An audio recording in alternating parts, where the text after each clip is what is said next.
శివానుగ్రహ శుభమస్తు. శ్రీ మూకేశ్వర సన్నిధానంలో కూర్చున్న మీరు చూడాలని స్వామివారిని ఇది ఎవరెవరో చూస్తుంటారో నా యొక్క ఈ వీడియోలని, వారు కూడా మా మూకేశ్వరాలటువంటి పరమేశ్వరుడు మూగవాళ్లకు మాట ఇచ్చే దైవం, ఇస్తున్న దైవం, ఇవ్వబోయే దైవం మూకేశ్వర స్వామివారు. ఆదివారం కాబట్టి స్వామివారికి ఎర్రని వస్త్రాలు అలంకారం చేస్తాం. ఏ రోజు వారమో ఆ రోజు గ్రహానికి సంబంధించిన అలంకారాలు వస్త్రాలతో అలంకారం చేస్తాం స్వామివారికి. ఈరోజు ఆదివారం కాబట్టి సూర్యగ్రహ ప్రీత్యర్థంగా సర్వులు బాగుండే విధంగా ఆరోగ్యం భాస్కరాదిచ్చేది ఆరోగ్య ప్రదాత సూర్యనారాయణ కాబట్టి ఆ సూర్యగ్రహ దోషాలు ఆ యొక్క జీవుల మీద పడకుండా సూర్య అనుగ్రహం లభించే విధంగా ఈరోజు స్వామివారికి ఎర్రని వస్త్రం ధరించాము. ఈరోజు ఆ కాశీలో మేము వదిలేసాం స్వామి అంటున్నారు చాలామంది. ఏం వదిలినారు? ఏదో కాయలు, పండ్లు, చెట్లు, చేమలు, చివరికి సంసారంలో కష్టంగా ఉంటే బిడ్డలు, భార్యలు, ఇతరులు కూడా వదిలేస్తున్నారు చాలామంది కూడా. వాస్తవానికి ఫలాపేక్ష, కాయాపేక్ష అనే రెండు ఘట్టాలు మీరు గమనించాలా. ఫలాపేక్ష అంటే అంటే ఈ ఫలాలు కాదు, పండ్లు కాదు.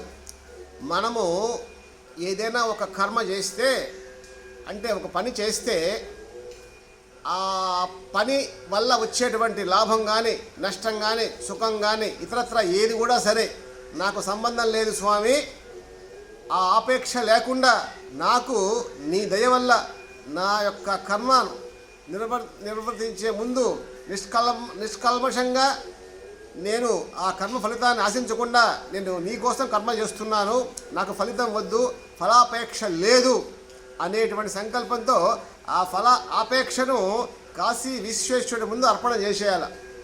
ఏతత్ కర్మఫలం పరమేశ్వరార్పణమస్తు అని అర్పణ చేస్తే అది ఆ ఫలాపేక్ష లేకుండా మీకు ఏమి ఇయ్యాలో ఆ విశ్వేశ్వరుడు మీకు ఇస్తాడు. దాన్ని ఫలాపేక్ష అంటారు. రెండవది కాయాపేక్ష. కాయలు అంటే ఆ కాయలు కాదు, అరటికాయ, జామకాయ, ఇంకో కాయ. కాయము అంటే శరీరం, పాంచ భౌతిక శరీరం. పృథివ్యోపస్తేజో వాయురాకాశాత్, భూమి, నీరు, ఆకాశము, వాయువు, తేజస్సు అనబడి ఈ శరీరాన్ని ఈశ్వరుడు ఈ 5 పదార్థాలు తయారు చేశాడు. ఈ కాయం మీద మనకు ఎటువంటి మమకారం కానీ, రాగం కానీ, ఇతరత్ర ఏ మాయా మోహాలు లేకుండా ఈ శరీరం మీద ఉండేటువంటి ఆపేక్షను కూడా శివార్పణం చేసేయాలి. దానికి కాయాపేక్ష అంటారు.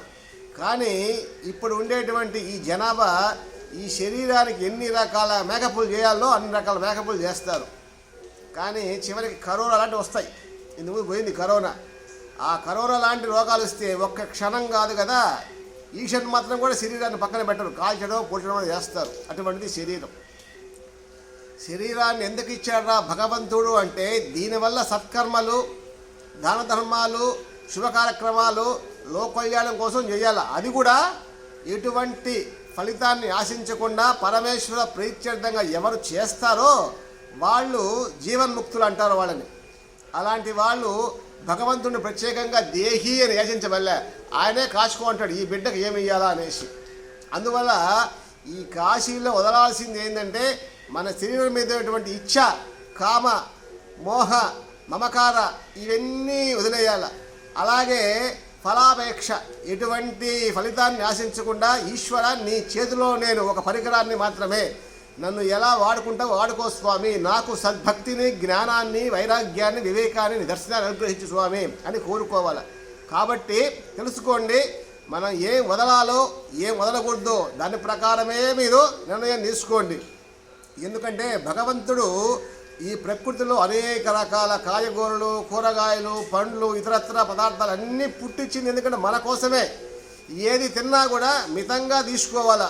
అందుకే మన శరీరంలో కళ్ళు 2 ఉంటాయి, ముక్కు 2 ఉంటాయి, చెవులు 2 ఉంటాయి, చేతులు 2 ఉంటాయి, కాళ్ళు 2 ఉంటాయి. కానీ 2 మాత్రం ఒకటే ఉంటాయి. అదే ఒకటి నోరు, 2 అంగం. ఈ రెండింటిని కూడా మితంగా వాడుకోవాలి.